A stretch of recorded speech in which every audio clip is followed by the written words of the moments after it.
नमस्कार दोस्तों, मैं हूं सुरेश गुप्ता और आप सभी का स्वागत है मेरे इस यूट्यूब चैनल पे। दोस्तों, आज हमने एक ऐसा टॉपिक लिया है कि जिसके बारे में हमारे व्यूअर्स कई बार पूछते रहते हैं कि ब्लर्ड बैकग्राउंड अगर हमें अचीव करना हो फोटोग्राफ्स के अंदर तो उसके लिए हमें क्या क्या प्रिकॉशंस लेने चाहिए, क्या क्या इक्विपमेंट्स यूज़ करने चाहिए और क्या क्या सेटिंग्स लगानी चाहिए।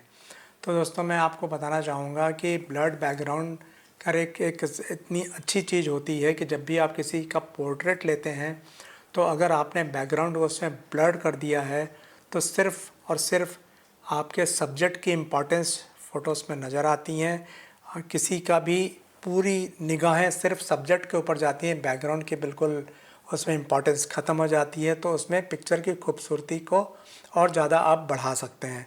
तो कई बार ऐसा होता है कि जब हम कहीं पे शूटिंग कर रहे होते हैं, कहीं पे फ़ोटोग्राफी कर रहे होते हैं, उस समय हमारा सब्जेक्ट ही हमारे लिए इम्पॉर्टेंट होता है, बैकग्राउंड इम्पॉर्टेंट नहीं होता है। तो ऐसे केस में हमें बैकग्राउंड को टोटल ब्लर कर देना चाहिए और सब्जेक्ट्स को निखार के उभार के सामने लाना चाहिए, तो आपकी पिक्चर ज़्यादा खूबसूरत दिखती है। तो इस तरह की जब भी आपको पिक्चर लेना हो कि आप उसके लिए कोई बहुत ज़्यादा परेशान होने की ज़रूरत नहीं है, बहुत ज़्यादा महंगे इक्विपमेंट लेने की ज़रूरत नहीं है। आपके अपने अवेलेबल रिसोर्सेज के साथ भी ये फ़ोटोग्राफ़ी आसानी से की जा सकती है। तो बेसिकली अगर आपको ब्लर्ड बैकग्राउंड चाहिए तो ये 4 फैक्टर याद रखिएगा। सिर्फ ये 4 फैक्टर आपके बैकग्राउंड में ब्लरीनेस को बढ़ाते हैं, जिसकी वजह से आपके फ़ोटोग्राफी में आपके सब्जेक्ट की, आपके ऑब्जेक्ट की खूबसूरती बढ़ती है। तो सबसे पहला नंबर पर पॉइंट आता है कि आपके लेंस का फोकल लेंथ कितना है। आप जितने बड़े फोकल लेंथ का लेंस यूज़ करेंगे उतना ज़्यादा ही आपके फ़ोटोज़ में बैकग्राउंड में ब्लड इफ़ेक्ट बढ़ेगा।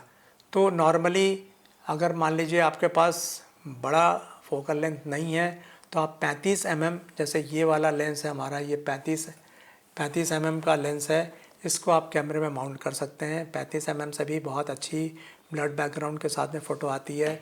देन ये मेरा 50 mm का लेंस है, 50 mm का लेंस। उसके बाद में फिर अलग अलग ये हमारा जैसे 300 mm का लेंस है, ये हमारा 70-200 mm का लेंस है। ये अलग अलग mm के लेंस होते हैं, इसको लगा के आप फ़ोटो ले सकते हैं। लेकिन अभी सिर्फ ये जान लीजिए कि जितना ज़्यादा आपका फोकल लेंथ ज़्यादा होगा उतना ज़्यादा ब्लड इफेक्ट बढ़ेगा। लेकिन ब्लड इफेक्ट बढ़ाने के और दूसरे भी तरीके हैं। तो नंबर 2 पॉइंट पे आता है कि आप अपने लेंस का जितना बड़ा से बड़ा अपर्चर यूज़ करेंगे उतना ज़्यादा आपका ब्लड इफेक्ट ज़्यादा आएगा। जैसे नॉर्मली जो किट लेंस होते हैं उसमें मैक्सिमम अपर्चर 3.5 या 4.5 होता है, तो उसमें हमें दिक्कत जाती है ब्लड बैकग्राउंड के साथ फ़ोटो खींचने में। लेकिन उससे भी हम ले सकते हैं, वो आगे हम बताएंगे। अभी हम आपको ये बताना चाह रहे हैं कि आपके जो इस तरह के जो प्राइम लेंस हैं ये नॉर्मली जो है 1.8 या 2.8 अपर्चर के साथ में आते हैं। तो इससे आपको ब्लड बैकग्राउंड बनाने में काफ़ी आसानी होती है। फिर तीसरा जो इम्पॉर्टेंट पॉइंट ये है कि जब आप ब्लड बैकग्राउंड चाहते हैं तो आपके सब्जेक्ट से और आपके बैकग्राउंड से दूरी ज़्यादा से ज़्यादा होना चाहिए। आपका बैकग्राउंड आपके सब्जेक्ट से जितना ज़्यादा दूर होगा उतना ज़्यादा ब्लड इफेक्ट आएगा। और चौथा पॉइंट है कि आपका कैमरा आपके सब्जेक्ट से जितना नज़दीक रहेगा उतना ज़्यादा फ़ोटो में ब्लड इफेक्ट आएगा। तो ये 4 पॉइंट याद रखिएगा। मैं एक बार फिर से रिपीट कर देता हूँ। आपका लेंस जितने ज़्यादा से ज़्यादा फोकल लेंथ का होगा, दूसरे नंबर पर आपका अपर्चर जितना बड़ा से बड़ा होगा, तीसरे नंबर पर आपका बैकग्राउंड जितना ज़्यादा से ज़्यादा दूर होगा, और चौथे नंबर पे आपका कैमरा आपके सब्जेक्ट्स के जितना नज़दीक रहेगा आपकी फ़ोटोज़ में ब्लड बैकग्राउंड उतना ज़्यादा आएगा। तो ये सारे पॉइंट्स जो हैं जो मैंने आपको बताए, अभी मैं आपको एक एक करके एग्जांपल के साथ में बताता हूँ। तो अभी आप ये सबसे पहली फ़ोटो की तरफ देखिए। ये वाली फ़ोटो जो है हमने इस 35 mm लेंस के साथ खींची है। ये 35 mm का लेंस हमारा 1.8 f का है। ये हमारा जो कैमरा है इस पे हमने इसको 35 mm का लेंस को लगाया हुआ है, इससे हमने ये सारी फ़ोटो ली है। अब आप ये देखिए, सबसे पहली फ़ोटो में हमारा जो सब्जेक्ट है वो हमारे बैकग्राउंड के बहुत नज़दीक खड़ा हुआ है। तो इसमें हमने जो सबसे पहली फ़ोटो ली है वो f5.6 पे ली है। इस पे देखिएगा आपको बैकग्राउंड में और सब्जेक्ट के बीच में कोई डिफरेंस नज़र नहीं आ रहा। दोनों ही फ़ोटो बहुत शार्प आई हैं। शार्प इसलिए आई हैं, बैकग्राउंड ब्लर इसलिए नहीं हो रहा है क्योंकि इसमें एक तो अपर्चर भी बड़ा लगा हुआ है, मतलब मिडिल रेंज का लगा हुआ है, और सब्जेक्ट और बैकग्राउंड के बीच में डिस्टेंस ज़्यादा नहीं है। इसी को अगर जैसे जैसे हम अपर्चर बढ़ाते जाएंगे, अभी है जैसे ये वाला फ़ोटो हमने f4.5 पे लिया है, उसके बाद ये वाला फ़ोटो हमने f4 पे लिया है, उसके बाद ये वाला फ़ोटो हमने f2.8 पर लिया है, और उसके बाद ये f2 पे, और फाइनली ये वाला फ़ोटो हमने f1.8 पे लिया है। f1.8 पे आते आते पिक्चर बैकग्राउंड में देखिएगा थोड़ा सा ब्लरीनेस आया है, लेकिन उतना ब्लर्ड नहीं हुआ जो हम चाहते हैं। तो अब इसको करने के लिए हम क्या करेंगे, जो हमने आपको दूसरा पॉइंट बताया था कि सब्जेक्ट और बैकग्राउंड के बीच की डिस्टेंस को बढ़ा दीजिए। तो अभी हमने हमारे सब्जेक्ट से बोला कि थोड़ा मेरे नज़दीक आ जाओ, तो वो हमारा जो बैकग्राउंड है और जो सब्जेक्ट है उसके बीच का डिस्टेंस थोड़ा सा बढ़ गया। अब अगले सेट ऑफ फोटोज़ में देखिए क्या होता है। ये वाला जो फ़ोटो हमने लिया है, इसमें देखिए हमारा सब्जेक्ट जो है बैकग्राउंड से थोड़ा आगे आ गया है। अब इसमें 5.6 अपर्चर पे भी देखिएगा कि बैकग्राउंड में एक हल्का सा ब्लड इफेक्ट आना शुरू हो गया है। अब इसके बाद ये अगला फ़ोटो हमने f4 पे लिया है। f4 पे बैकग्राउंड थोड़ा सा ब्लर होना और शुरू हुआ। उसके बाद हमने जैसे ही इसको f3.5 किया, आप देखिए पत्तियां जो है और ज़्यादा ब्लर हो गई। उसके बाद हमने ये वाला जो f2.8 किया, हमारा बैकग्राउंड और ज़्यादा ब्लर हो गया। उसके बाद हमने इसको f2 किया। f2 पे आते आते तक ये पीछे के जो बैकग्राउंड है थोड़े से और ब्लर होना शुरू हो गए, और ये f1.8 आने के बाद में हमारा बैकग्राउंड काफ़ी ज़्यादा ब्लर हो चुका है।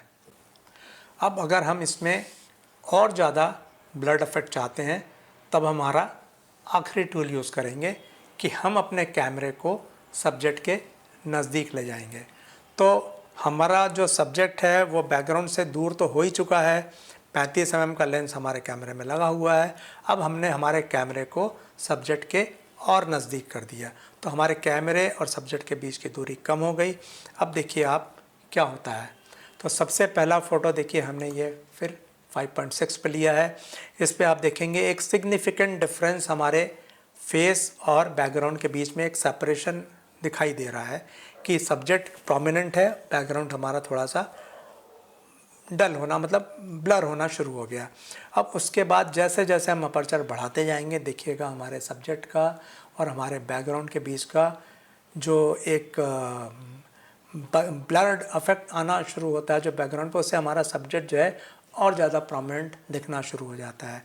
तो इस वाली फ़ोटो में देखिए पहली फ़ोटो हमारी 5.6 पे है, उसके बाद ये दूसरी फ़ोटो हमारी f4 पे है, तीसरी फ़ोटो हमारी ये f3.5 पे है, और चौथी फ़ोटो हमारी ये f2.8 पे है।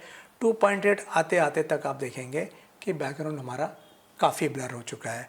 और फाइनली ये f2 की पिक्चर है, और f1.8 आते आते तक बैकग्राउंड हमारा एक ग्रीन स्क्रीन जैसा नज़र आना शुरू हो गया। मतलब f1.8 पे फुल जो आपका अपर्चर है उसके ऊपर आपको मैक्सिमम ब्लड इफेक्ट मिल जाएगा।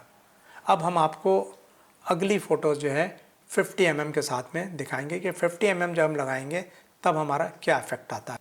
दोस्तों ये अगला सेट ऑफ फ़ोटो जो है हमने इस 50 mm लेंस के साथ में लिया है। 50 mm मेरा ये वाला जो 50 mm है ये बहुत ही मतलब बजट लेंस कहलाता है। ये मैंने सिर्फ 5,000 रुपये में ख़रीदा हुआ है।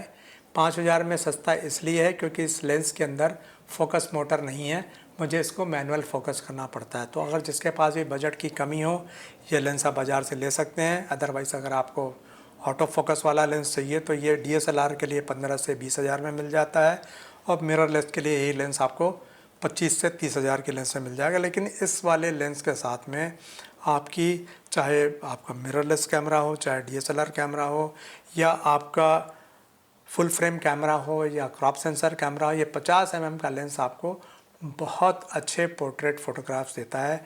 वेडिंग वगैरह में अगर एक 50 mm का ही लेंस आपके पास है तो इससे आप बहुत खूबसूरत पोर्ट्रेट ले सकते हैं। वो मैं अभी आपको जिसमें मैंने फ़ोटोज़ लिए हैं मैं आपको दिखाता हूँ।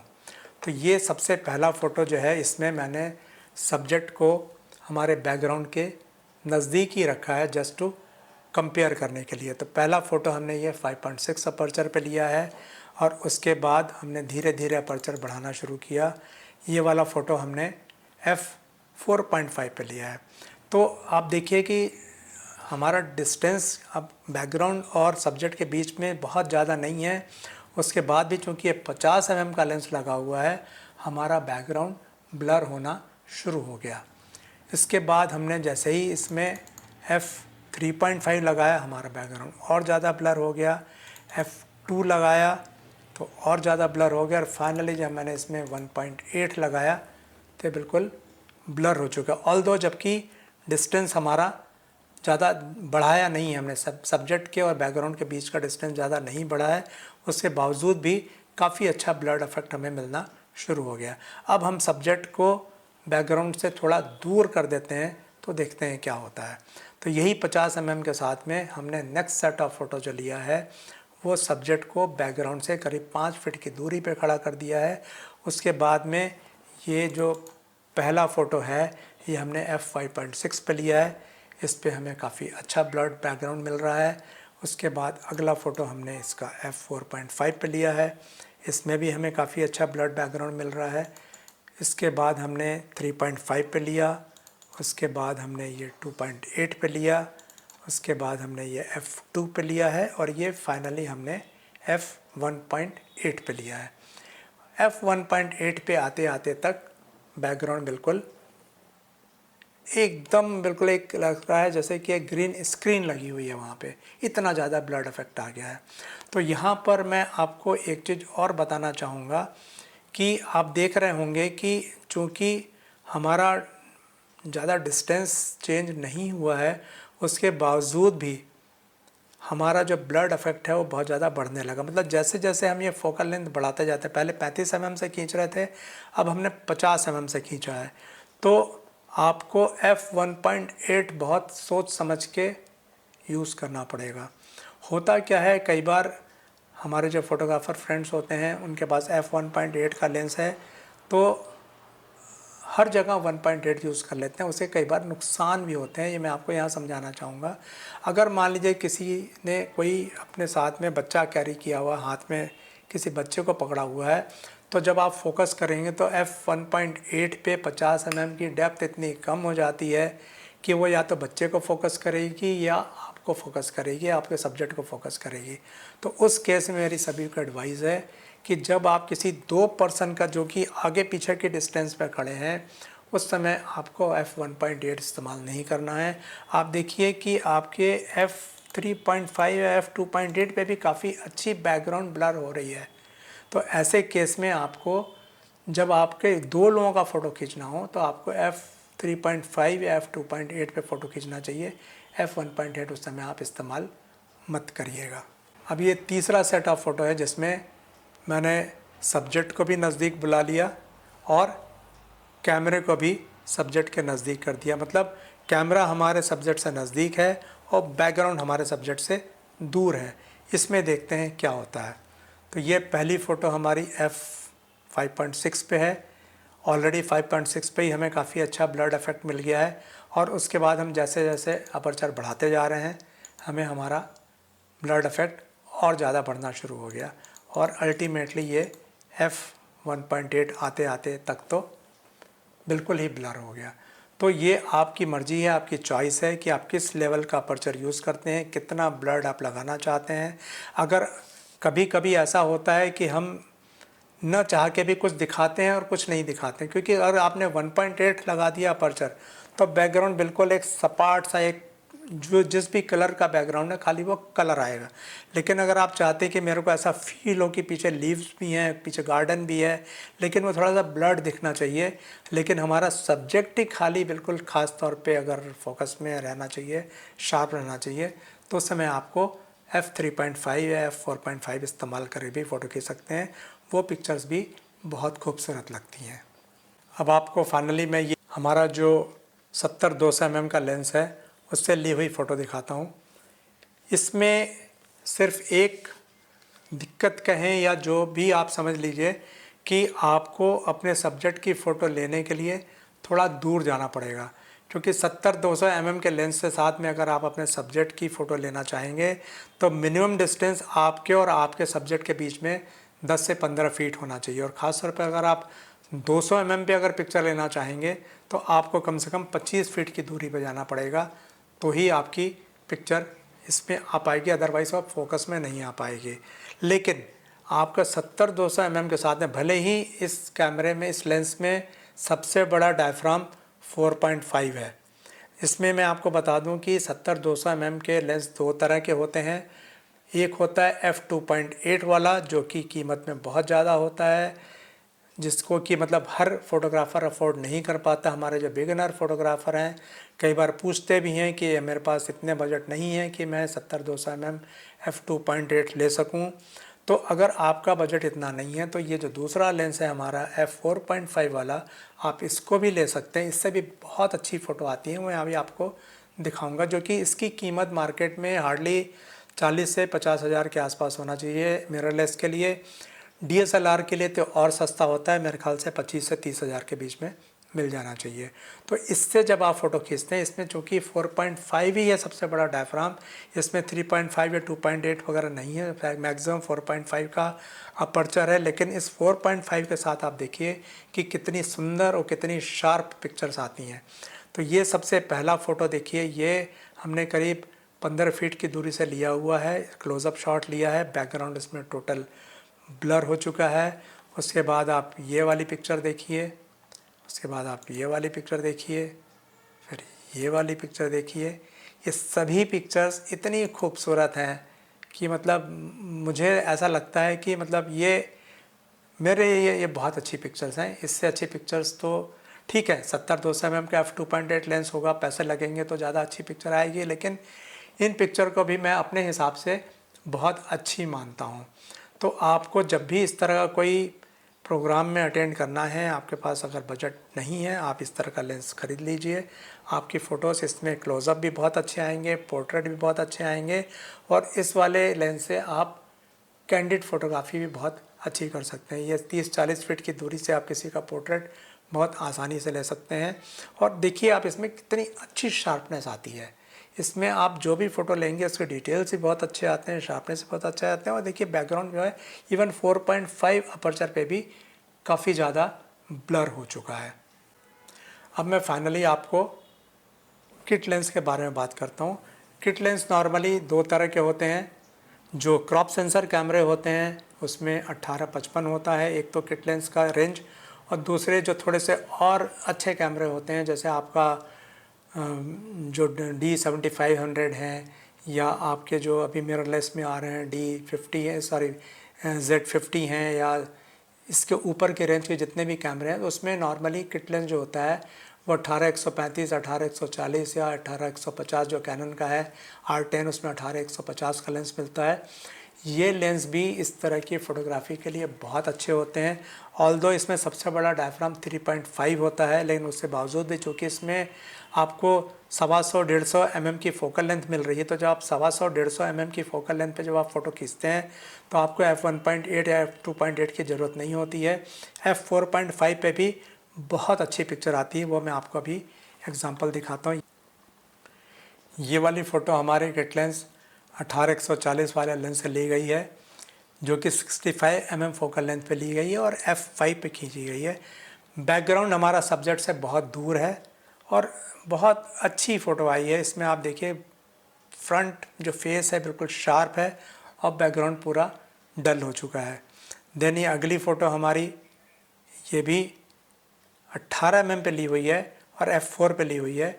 इसमें हमने सब्जेक्ट को अपने कैमरे के काफ़ी नज़दीक रखा है, बैकग्राउंड हमारा सब्जेक्ट से काफ़ी दूर है, तो बैकग्राउंड में एक बिल्कुल ब्लरीनेस आ चुकी है और एक शार्पनेस नहीं है, लेकिन हमारे सब्जेक्ट में बहुत ज़्यादा शार्पनेस है, तो दोनों के बीच का सेपरेशन हमें अलग से ही दिखाई दे रहा है।